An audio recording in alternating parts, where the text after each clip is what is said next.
all get captured. All 3 spies are thrown into a cell.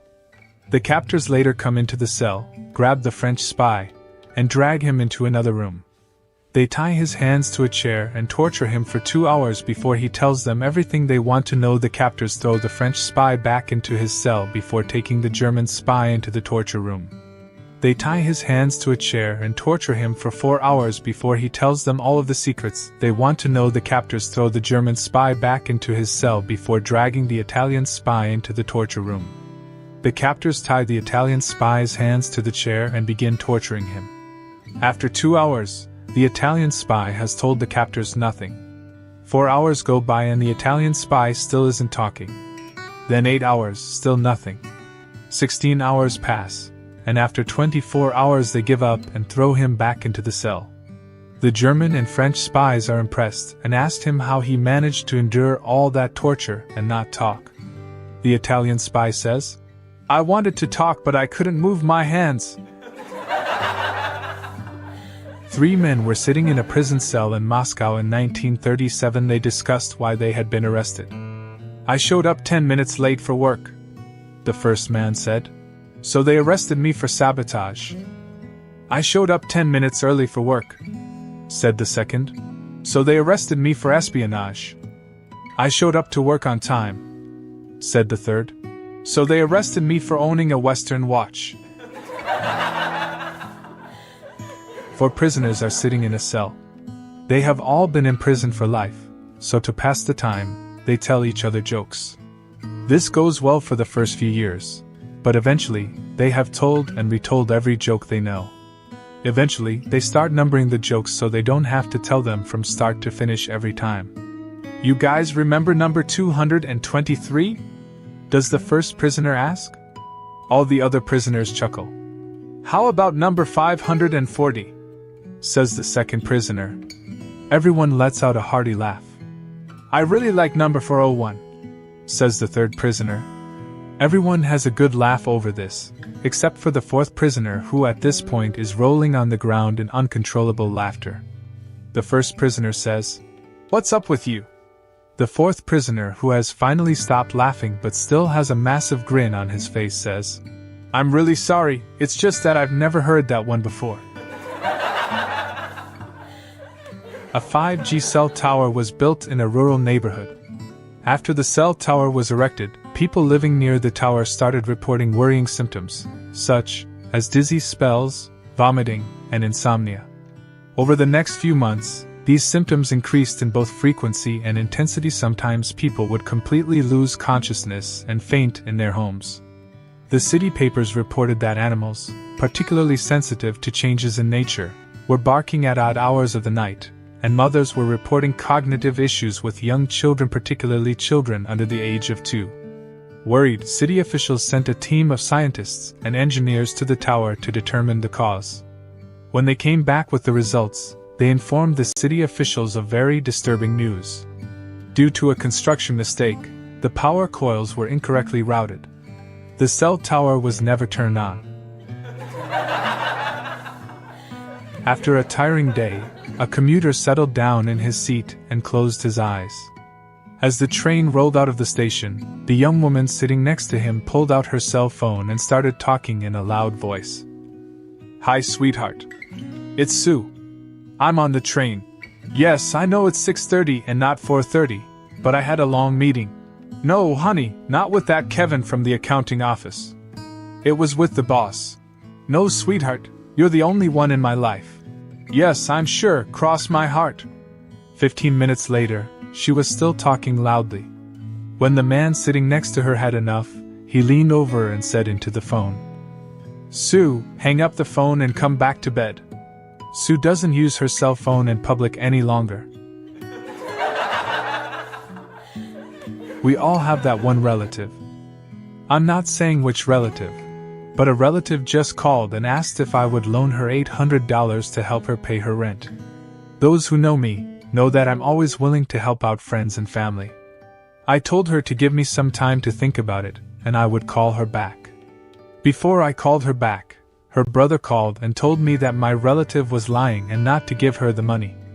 He goes on to say that the real reason my relative wanted the $800 was to get her boyfriend out of jail so she could be under the same roof as him for his birthday. I thought about it for a minute and decided to give her the $800 because we all need help at times. So, I called my relative and told her to come and get the money. A couple of hours later, I get a call from the county jail. It was my relative crying, screaming, and asking why I gave her counterfeit money. My response: so you and your boyfriend could be under the same roof for his birthday. While visiting a distant relative I hadn't visited in years, I asked my mom's cousin George for his Wi-Fi password. He said, "Start with an uppercase S, then 123. As soon as George had left to do an errand, I tried to log onto his Wi-Fi. But every time I typed S123, it wouldn't work. After 2 hours of failure, George came back. I told him, "I used the password you told me to use, but it never worked. Can you log on to the Wi-Fi for me?" George typed the password into my computer, and sure enough it worked. Then he said, "I have no idea why you find it so hard to type start 123. Two priests decided to go to Thailand on vacation. They were determined to make this a real vacation by not wearing anything that would identify them as priests. For once, they'd enjoy a vacation as regular people. As soon as the plane landed, they headed for a store and bought some really outrageous shorts, shirts, sandals, sunglasses, etc. The next morning they went to the beach dressed in their tourist garb. They were sitting on the beach chairs, enjoying a drink, the sunshine and the scenery, when a drop-dead gorgeous blonde in a bikini came walking straight towards them. They couldn't help but stare. As the blonde passed them, she smiled and said, "Good morning, Father," and "Good morning, Father," nodding and addressing each of them individually. Then she passed on by. They were both stunned. How in the world did she know they were priests? So the next day, they went back to the store and bought even more outrageous outfits. These were so loud you could hear them before you even saw them. Once again, in their new attire, they settled down in their chairs to enjoy the sunshine. After a little while, the same gorgeous blonde, wearing a different colored bikini, taking her sweet time, came walking toward them. Again she nodded at each of them, said, "Good morning, Father," and "Good morning, Father," and started to walk away. One of the priests couldn't stand it any longer and said, "Just a minute, young lady." "Yes, Father? We are priests and proud of it, but I have to know, how in the world do you know we are priests dressed as we are?" "Father, it's me," she replied, "Sister Agatha."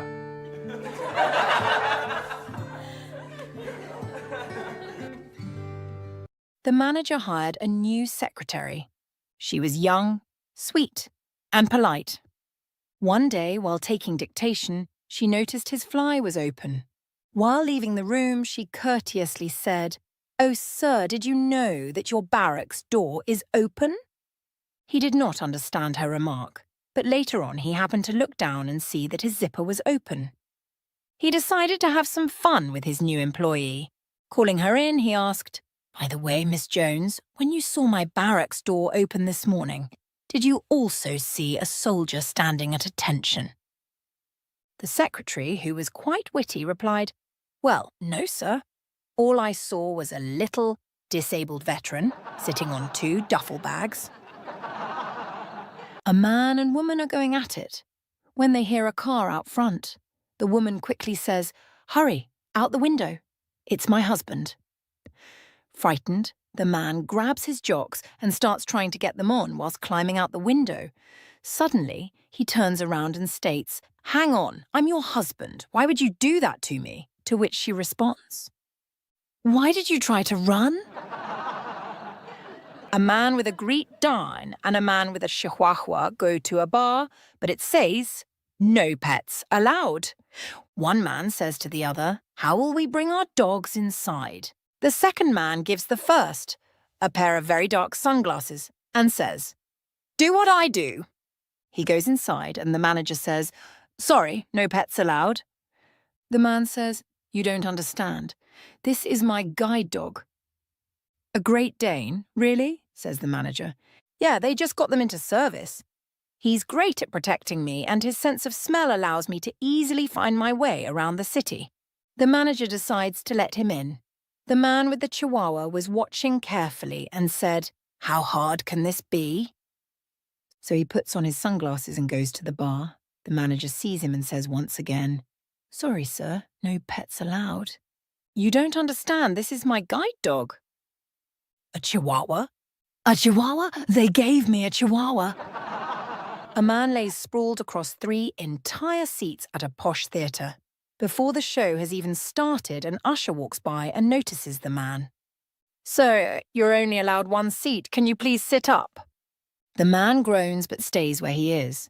The usher, becoming impatient with the man, says, "Sir, if you don't get up, I will need to get my manager involved."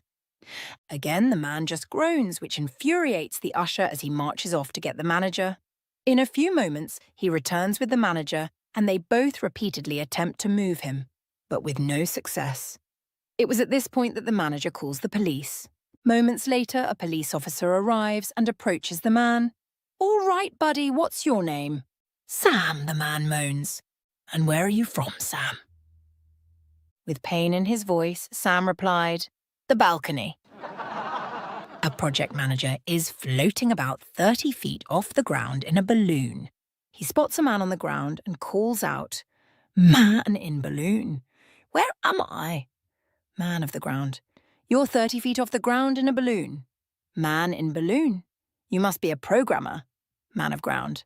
"How did you know?" Man in balloon. "All the information you've given me is accurate, but completely useless." Man of ground. "You must be a project manager."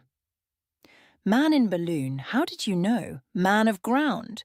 "You don't know where you are, you don't know how to get where you're going, and somehow it's become my fault."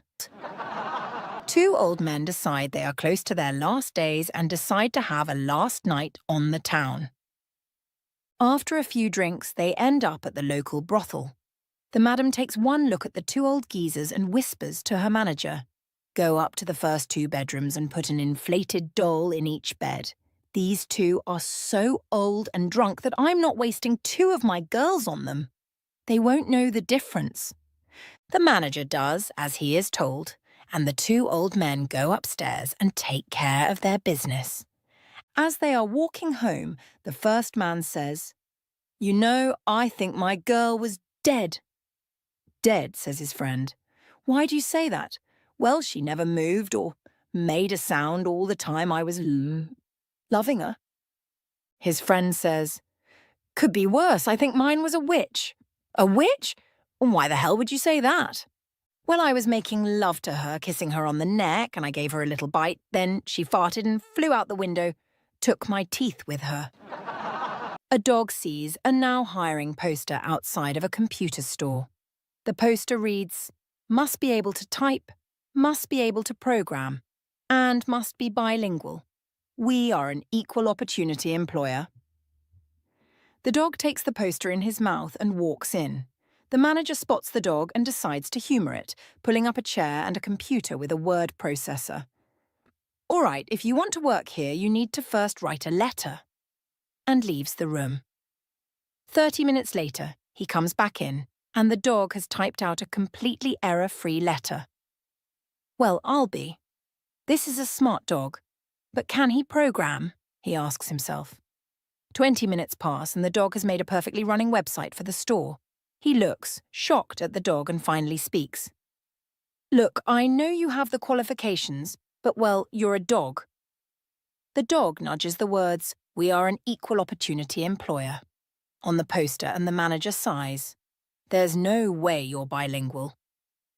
The dog looks him in the eyes and says, "Meow." A guy goes into a restaurant for lunch. After careful consideration, he decides he will have a bowl of the day's soup. The waiter praises him for his decision. "Ah, excellent choice. The chef makes the soup fresh each day from only the freshest, locally sourced ingredients.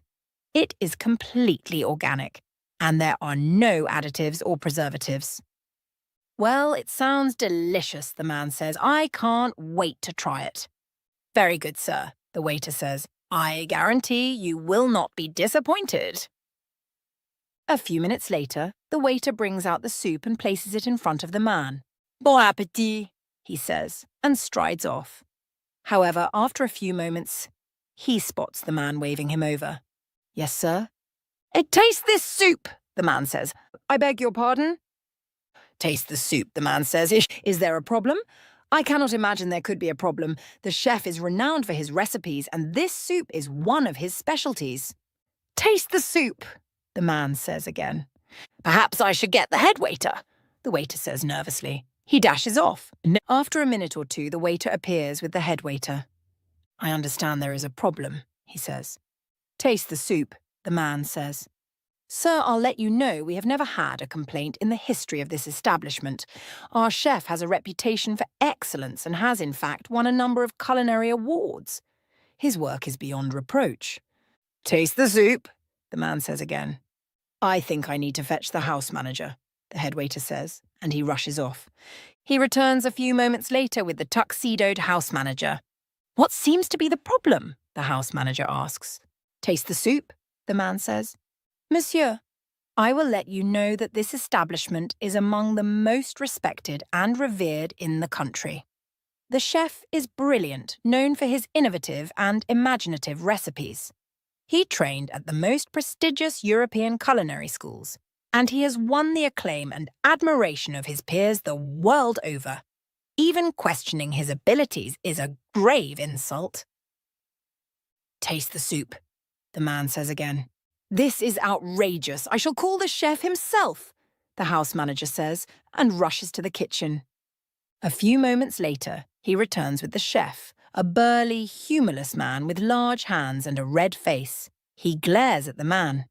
You have something you wish to say, the chef says. Taste the soup, the man says.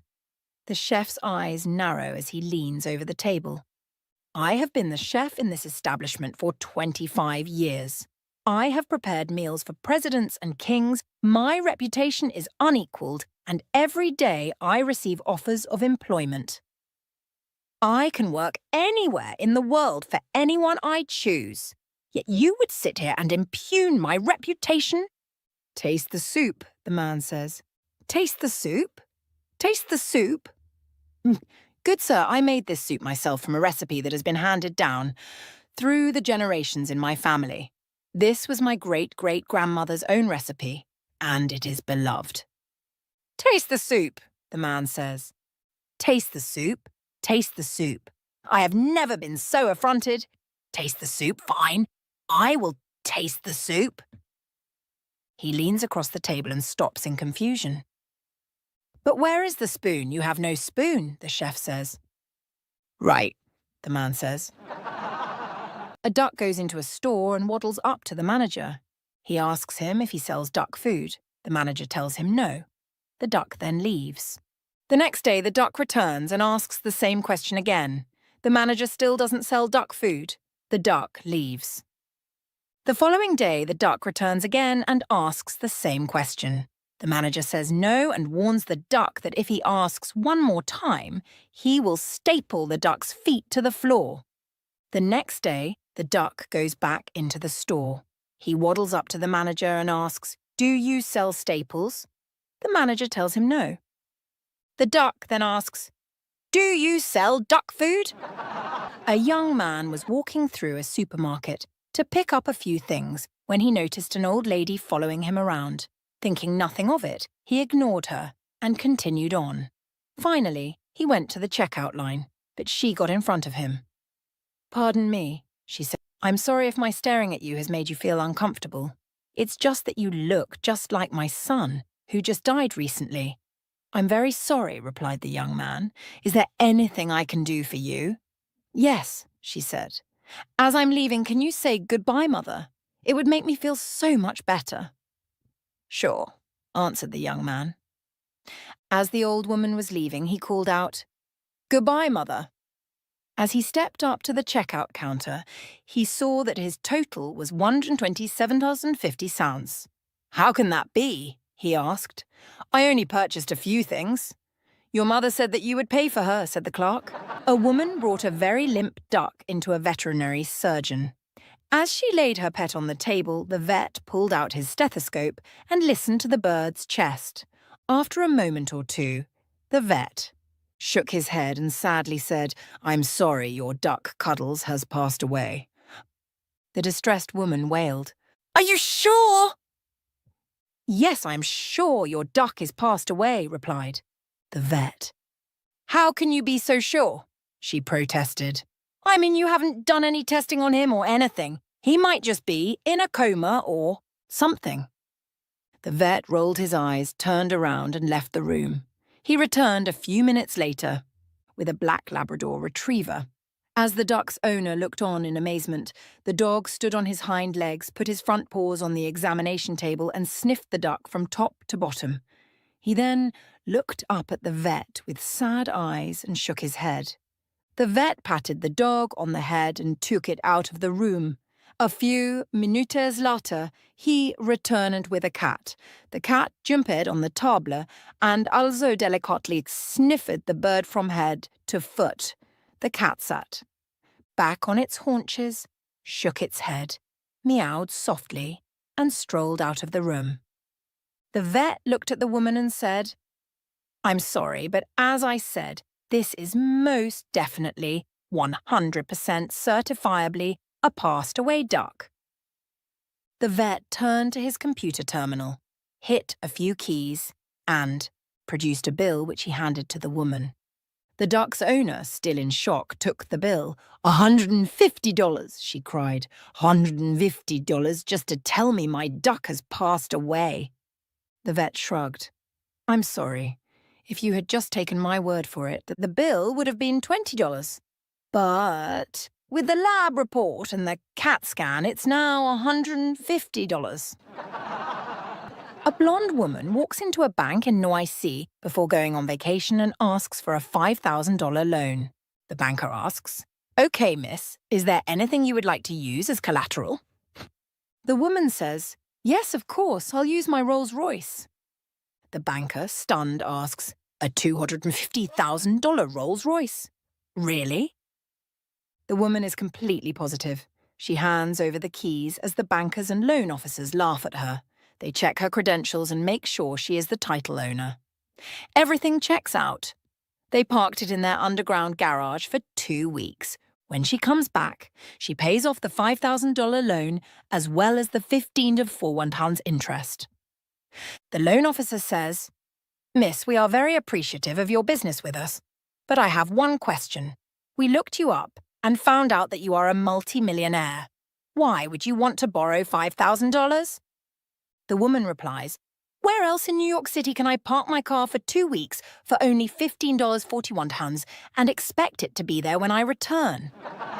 A woman and her lover were in bed when the woman heard her husband getting back. The woman said, "Quick, rub baby powder on you and pretend to be a statue." The lover did that. The husband walked into the room. "Honey, what's this statue doing here?" he asked. "I saw that the Smiths got one, so I decided to get one as well," she replied. The husband got into bed and the woman fell asleep. A few hours later, after checking if his wife was asleep, he quietly got up, walked into the kitchen, made a sandwich and got a glass of milk, came back and went to the statue. "Here, have something to eat and drink. I stood like an idiot for 3 days at the Smiths and no one offered me anything to eat." A woman comes home early and finds her husband in bed with a girl. She is furious and threatens to kill them both. The husband says, "Believe me, darling, this is just a misunderstanding. I was driving home when I saw this young lady trying to catch a ride. So I decided to give her a lift. I ask her where she needs to go, and she tells me she wants to visit some relatives but isn't sure about their address. So I took her home so she could check our phone book. Once there, I saw her dress was pretty ragged, so I decided to give her your old dress. It's been nearly 2 years that it's been hanging in the closet and you never wore it. Then I saw her shoes were also about to fall apart, so I gave her your old shoes, which have been doing nothing but collecting dust for 3 years. Of course, she said thanks, and then asked, "Excuse me, sir, but is there anything else in this house your wife never uses?" A man sits down next to a woman at the bar. He orders a beer and notices the TV above the bar, showing the 5 o'clock news. The news is covering someone standing on the edge of a bridge, with the police trying to talk him down from jumping. The man at the bar looks to the woman next to him and says, "I bet you $10 he jumps." The woman looks at the man and says, "I'll take that bet." A few minutes go by and the man ends up jumping off the bridge. So the woman says, "Well, you were right," and slides $10 to the man at the bar. He slides the money back and tells her, "I can't in good conscience take the money. They showed this on the 4 o'clock news. Earlier I knew he was going to jump." The woman leaves the money on the bar and replies, "Well, I saw the 4 o'clock news too, but I didn't think he would jump twice."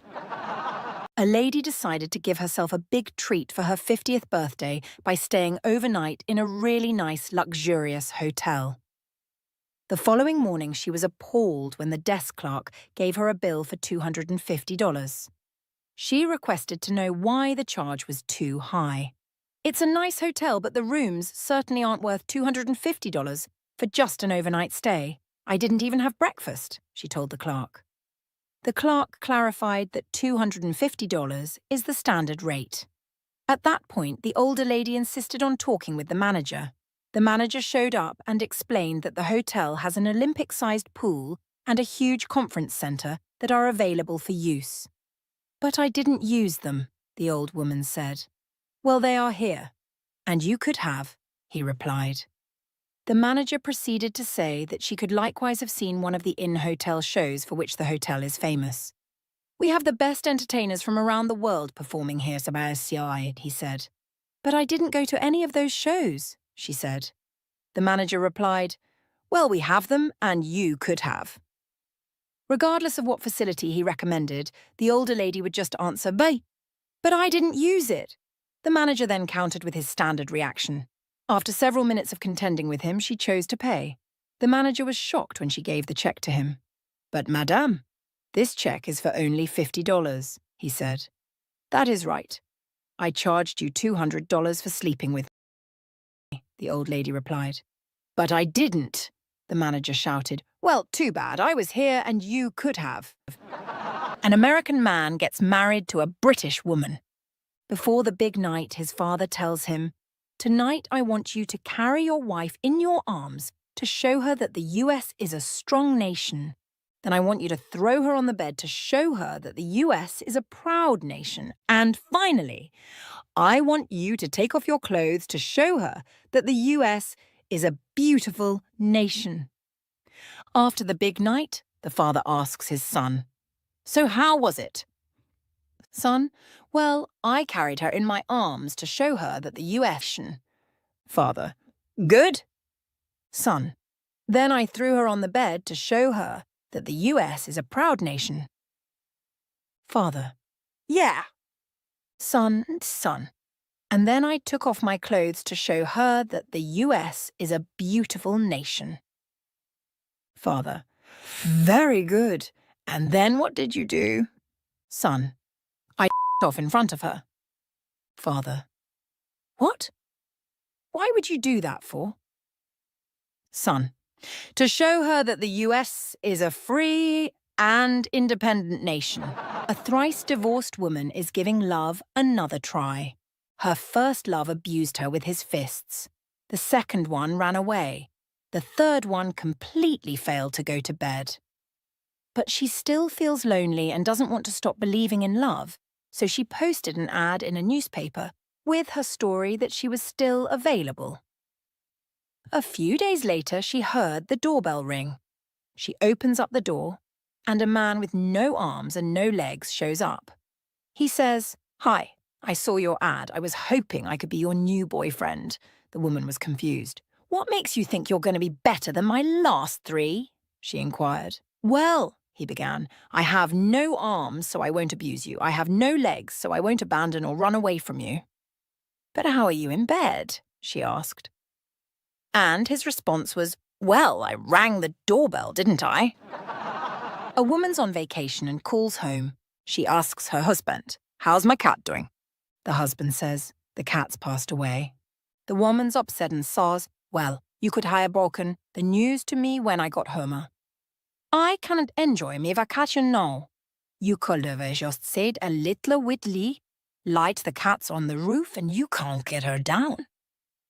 "Okay, I'm sorry, sir," says the husband. "I'll remember that." The woman says, "Anyway, how's my mother doing?" The husband says, "Your mother's on the roof and we can't get her down." A woman tries getting on a bus, but realizes her skirt is too tight. As the bus stopped and it was her turn to get on, she became aware that her skirt was too tight to allow her leg to come up to the height of the first step of the bus.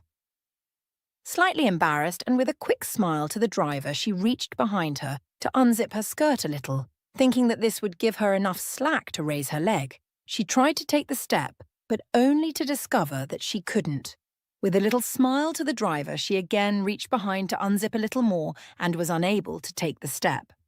After becoming quite frustrated and embarrassed, she once again attempted to unzip her skirt more in order to allow more legroom to get on the first step of the bus. About this time, a large Texan who was standing behind her picked her up easily by the waist and placed her gently on the step of the bus.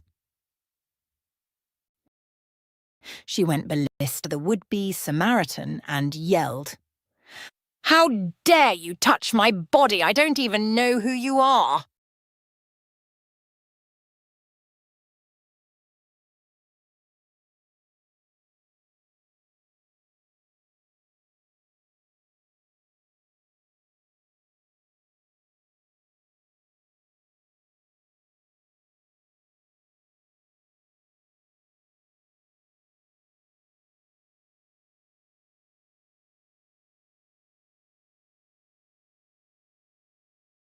And smile. Normally our flames I take some time. He rubs it. Now I wish have time and I. The genie replied,